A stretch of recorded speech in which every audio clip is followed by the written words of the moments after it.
সমতাৰ অধিকাৰ, rights of equality বা ৰাইট টু ইকুৱেলিটি। আমি মৌলিক অধিকাৰৰ বিষয়ে কালি পঢ়িছিলোঁ।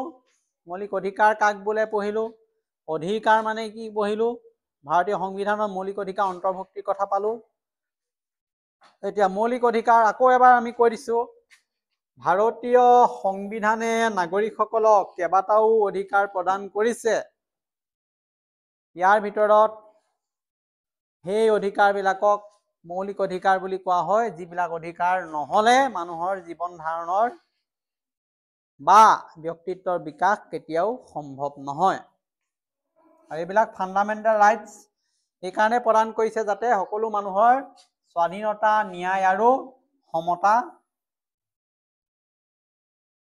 যোগেদি জীৱন যাপন কৰিব পাৰে। গতিকে আজি আমাৰ প্ৰথমটো যিটো ভাগ সমতাৰ অধিকাৰ আমি পঢ়িবলৈ এতিয়া আগবাঢ়িছোঁ। সমতাৰ অধিকাৰটো সংবিধানৰ যিবিলাক আৰ্টিকুল আছে, আমাৰ অনুচ্ছেদ আছে, কিমানৰ পৰা কিমানলৈ আছে সেইটো জানিব লাগিব। সংবিধানৰ অনুচ্ছেদ 14ৰ পৰা 18লৈ এই অধিকাৰসমূহ বৰ্ণনা কৰা হৈছে। এইটো আহিব আমাৰ MCQত আৰ্টিকল 14ৰ পৰা আৰ্টিকল 18লৈ, অৰ্থাৎ 14ৰ পৰা 18 নং অনুচ্ছেদলৈ সমতা অধিকাৰবিলাক আমাৰ নাগৰিকক প্ৰদান কৰিছে। সমতা মানে কি, ইয়াৰ লক্ষ্যটো দিছে এই অধিকাৰবিলাকৰ। ভাৰতবাসীৰ মাজত, ভাৰতীয় নাগৰিকৰ মাজত অৰ্থনৈতিক, সামাজিক, ৰাজনৈতিক অসমতা দূৰ কৰি নাগৰিকক সমান মৰ্যাদা প্ৰদান কৰা, ইয়াৰ উদ্দেশ্যটো এইটোৱে। সকলো মানুহক সমানকে চোৱা, অৰ্থনৈতিকভাৱে, ৰাজনৈতিকভাৱে আৰু সামাজিকভাৱে সমান মৰ্যাদা দিয়া ইয়াৰ মূল উদ্দেশ্য। এতিয়া অনুচ্ছেদ ভিত্তিক ধাৰণাসমূহ প্ৰতিটো অনুচ্ছেদত আছে। কোনটো অনুচ্ছেদত কি কৈছে, এই অনুচ্ছেদ 14ৰ পৰা 18লৈ, 14, 15, 16, 17, 18 5টা অনুচ্ছেদ আছে। এই 5টা অনুচ্ছেদত পৃথকে পৃথকে কোৱা হৈছে। 14 নম্বৰ অনুচ্ছেদত কি কৈছে, আইনৰ আগত সকলো সমান বুলি এই কথাষাৰ আছে। দোষ যেতিয়া কৰিব, কোনোবাই অপৰাধ কৰিব, আইনে সকলোকে একে শাস্তি দিয়ে, সমান। সকলো মানুহে সেইকাৰণে আইনৰ আগত সমান, আইন মানি চলিবই লাগিব, আইন ভংগ কৰিলে শাস্তি পাবই। কোনেও ব্যক্তি, ৰজা, প্ৰজা, ৰাষ্ট্ৰপতি আইনৰ ওপৰত নহয়। আজি ৰাষ্ট্ৰপতিয়ে যদি ভুল কৰে, ৰাষ্ট্ৰপতিও শাস্তি হ'ব। প্ৰধানমন্ত্ৰীয়ে যদি ভুল কৰিছে, প্ৰধানমন্ত্ৰী হ'ব। গাঁৱৰ দুখীয়া কৃষক এজনে যদি ভুল কৰিছে, তাৰো একে শাস্তি হ'ব। শাস্তি এনেকুৱা বোলে এজন ৰাষ্ট্ৰপতি শাস্তি কমাই দিওঁ, এনেকুৱা নহয়, সমান। আইনৰ চকুত সমান, এইটো ন্যায় চিম্বলটো। এইটো আৰ্টিকল 14ৰ কথা, 14 নম্বৰ আৰ্টিকলত আছিলে।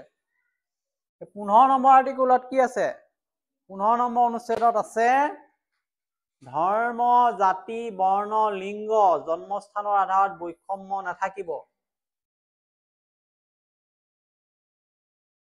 যে কোনোবা ব্যক্তি ধৰ্মক লৈ, জাতিক লৈ, বৰ্ণক লৈ, লিংগ মহিলা পুৰুষ, জন্মস্থান কোনোবা ধনী ঘৰত হৈছে, কোনোবা দুখীয়া ঘৰত, মানে গাঁৱত, কোনোবা নগৰত, এনেকুৱা বৈষম্য থাকিব নোৱাৰিব, কাৰো পাৰ্থক্য থাকিব নোৱাৰিব। ক'ত থাকিব নোৱাৰিব, যেতিয়া আমি এইবিলাকত যাম। বিদ্যালয়, বজাৰ, উদ্যান, পুখুৰী, নাট সকলোৰে বাবে মুক্ত। এইবিলাক বিদ্যালয়ত ইয়াত কোনোবা কথা আছে নেকি, এই ক'লা, এই বগা, এই ছোৱালী ল'ৰা, এই ধনী দুখীয়া আছে নেকি, চব সমান। এতিয়া ড্ৰেছটো যে দিছে, ইউনিফৰ্ম দিছে নে নাই, কেলে দিছে, একে হ'ব লাগিব চব, তেতিয়াহে একে হ'ব। যদি ইউনিফৰ্ম নিদিলে কি হ'ব, তাই ভাল ছোৱালী, ধনী ঘৰৰ মানুহ ভাল চোলা পিন্ধিব, তাই দুখীয়া ঘৰ বেয়া চোলা পিন্ধিব, সিহঁতৰ মাজত পাৰ্থক্য ওলাই পৰিব নাই? সেইটো যাতে নাই, সেইটো ইউনিফৰ্ম কৰি দিছে, সকলো সমান। বিদ্যালয়ত ইউনিফৰ্ম সেইকাৰণেই লাগে, কাৰণ ইয়াত ধনী দুখীয়া নহয়, চবে একেটা ড্ৰেছে পিন্ধিছে, একেটা ড্ৰেছ কোড দিছে। বজাৰত আমি চবেই যাব পাৰোঁ, যাৰ পইচা আছে সিহে বজাৰ যাব নেকি? বজাৰত বাধা আছে নেকি? নাই, চবেই যাব পাৰে, যাৰ মন যায় সি যাব পাৰে, কিনিব পাৰে, তাততো বাধা নাই ধনী দুখীয়াৰ কথা। বা পুখুৰী উদ্যান আমাৰ পাৰ্কত সকলোৱে যায় বা কোনো ব্যক্তিক এজন আমুক জাতিৰ এজন আমুক ধৰ্ম বা মহিলা পুৰুষ এনেকুৱা ওপৰত ভিত্তি কৰি অন্যায় আচৰণ কৰিব নোৱাৰিব সকলোকে সমান বুলি ভাবিব লাগিব এইটো আৰ্টিকল 15ত আছিলে এতিয়া 16 নম্বৰ আৰ্টিকলত কি আছে চৰকাৰী চাকৰিত সমান সুযোগ আমি চৰকাৰী যেতিয়া চাকৰি এটা ওলাব সকলোৰে কাৰণে সমান সুযোগ আছে তাত সকলোৱে যদি যোগ্যতা আছে দাবী কৰিব পাৰিব এতিয়া আমাৰ অসম চৰকাৰে বহুত চাকৰি দি আছে বিভিন্ন ডিপাৰ্টমেণ্টত তাত ধনী লোকেও পাইছে দুখীয়া লোকেও পাইছে তাত কাৰো বাধা নাই সমান সুযোগ দিছে যাৰ যোগ্যতা আছে তেওঁলোকেই পাইছে গতিকে যোগ্যতাৰ ভিত্তিত সকলোৰে বাবে চাকৰিৰ সুযোগ সমান এইটো মনত ৰাখিব লাগিব চৰকাৰী চাকৰিত জাতি বৰ্ণৰ ভিত্তিত বৈষম্য কৰা নাযাব যদি যোগ্যতা আছে সকলোৱে পাব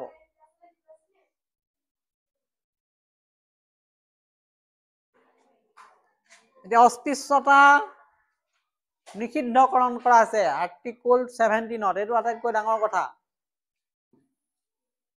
অস্পৃশ্যতা মানে কি অস্পৃশ্যতা আনটাচেবিলিটি হৈছে এটা পৰম্পৰা এসময়ত চলিছিলে সমাজত যে কোনোবাই নিজকে উচ্চ বৰ্ণৰ বুলি ভাবে কোনোবাই নিজকে নিচ্চ তলৰ খাপৰ বুলি ভাবে উচ্চ বৰ্ণ মানুহে তলৰ খাপৰ মানুহক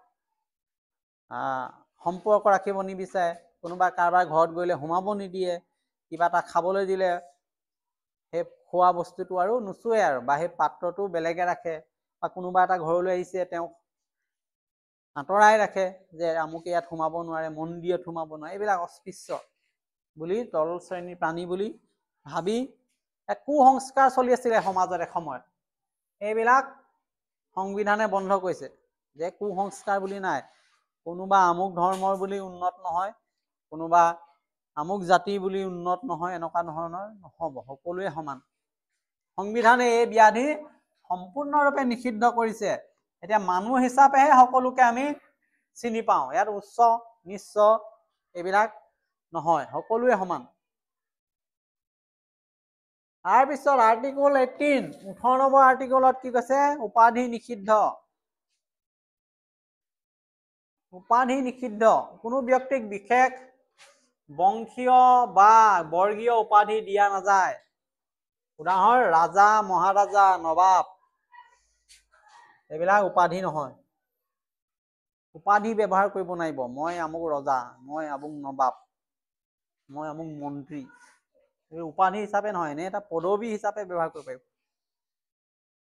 উদাহৰণ সেইকাৰণে কৈছে ৰাজা মহাৰাজা নবাব এইবিলাকৰ উপাধিত অবৈধ বুলি কৈছে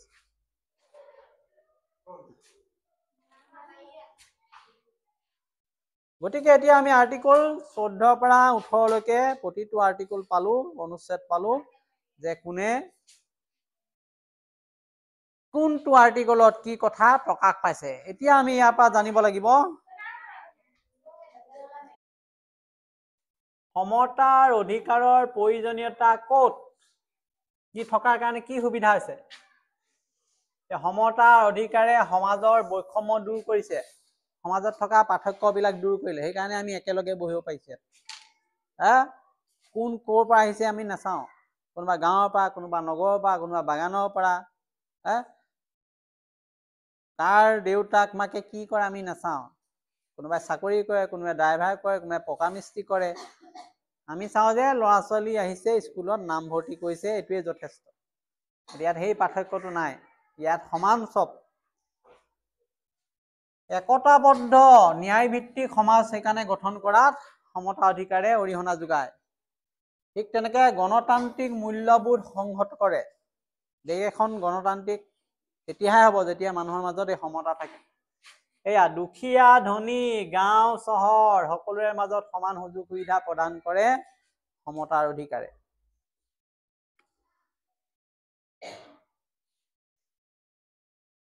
গতিকে এই যে সমতা প্ৰদান কৰা ধাৰণাটো আমাৰ ইয়াত এটা চকু বন্ধা চিত্ৰ এটা দিছে এই ন্যায় প্ৰদান কৰা এইটো কিতাপতে আছে। চকু বন্ধা ন্যায়ৰ দেৱী, ন্যায়ে সকলোকে সমানকে চাব। আমি যদি চকু ঢাকিলে এইটো গম নাপাওঁ কোন ধনী দুখীয়া বগা কলা, পাম জানো?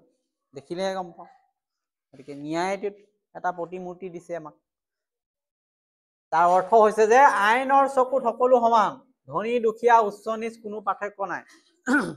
আইনে কাকো নাচায়, ধনী দুখীয়া এইবিলাক নাচায়। তাৰমানে সেই চকু যে বন্ধাটো কৈছে সেইবিলাক বস্তু আওকাণ কৰে। ধনী হ'ব পাৰে, দুখীয়া হ'ব পাৰে, বগাও হ'ব পাৰে, কলাও হ'ব পাৰে, এইবিলাক নেদেখে আৰু আইনে। আইনৰ এটাই কথা, সকলো সমান, শাস্তি যদি পাব লাগে সকলোৱে পাব, কোনোবাই যদি দুখ কৰিছে অপৰাধ কৰিছে সকলোৱে পাব। এতিয়া আমি মনত কি ৰাখিব লাগিব কথা, যে য'ত সমতা নাথাকিব তাত স্বাধীনতাৰ কাম নাই।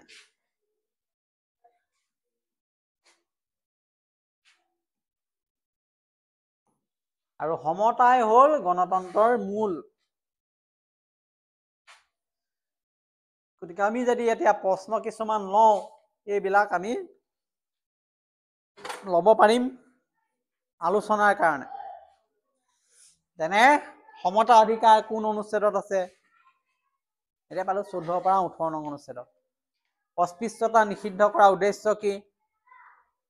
অস্পৃশ্যতা কেলে আঁতৰিব লাগে? সমাজত সমতা স্থাপন কৰিবলৈ, ন্যায় স্থাপন কৰিবলৈ, মানুহক সমান সুযোগ সুবিধা দিবলৈ, মানুহৰ মাজত থকা উচ্চ নিচ্চ ভাৱ আঁতৰ কৰিবলৈ, ধৰ্মীয় হওক, ভাষাই হওক, বৰ্ণ লিংগ এনেকুৱা পাৰ্থক্য যাতে নাথাকে, সকলো শ্ৰেণীৰ মানুহে যাতে সমান সুবিধা পায়। চৰকাৰী চাকৰিত সমান সুযোগ কিয় প্ৰয়োজন?